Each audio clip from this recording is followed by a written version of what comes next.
Le gouvernement wallon a confirmé jeudi la fin prochaine du régime qualiwatt de soutien public aux installations photovoltaïques des particuliers en la fixant au 30 juin 2018, avec maintien des primes actuelles. Le ministre de l'Énergie Jean-Luc Cruc tire cette conclusion d'un récent rapport du régulateur wallon des marchés de l'énergie COAPE qui confirmait la rentabilité des petites installations moins de 10 kW sans soutien public. Ces installations en effet 30% moins chères qu'au lancement de Qualiwatt en 2014 et plus performantes. Le premier semestre 2018 permettra donc à maximum 6000 nouvelles installations, un plafond fixé par décret mais qui n'a cependant jamais été atteint, d'être soutenu par une prime moyenne 367 € par an pendant 5 ans. Les primes actuelles ouvrent la perspective d'une rentabilité de 7,3 à 8,4% selon la COAPE.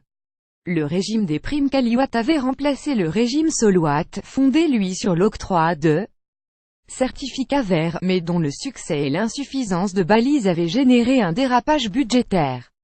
À la fin de la phase d'extinction de Qualiwatt, ce régime aura coûté 50 millions d'euros, un effort présenté comme nécessaire pour rencontrer les objectifs climatiques de la Wallonie. Au 30 juin dernier, le parc Qualiwatt était constitué de 15 930 installations, tandis que Solowatt 20 082 014 recense 121 432 unités de production décentralisée. Investir dans des panneaux photovoltaïques est désormais un investissement rentable sans prime, a souligné le ministre wallon de l'énergie Jean-Luc Cruc, qui va toutefois lancer une campagne d'information pour soutenir le secteur, comme l'avait recommandé la COAPE. Cette dernière avait aussi mis en garde le gouvernement contre le risque qu'il n'existe plus de garantie de qualité des installations ni de la compétence des installateurs, puisque les conditions fixées réglementairement ne devraient plus être rencontrées. Mais pour Monsieur Cruc, ceux qui jouaient sur la qualité pour faire baisser leurs prix ont déjà disparu du marché.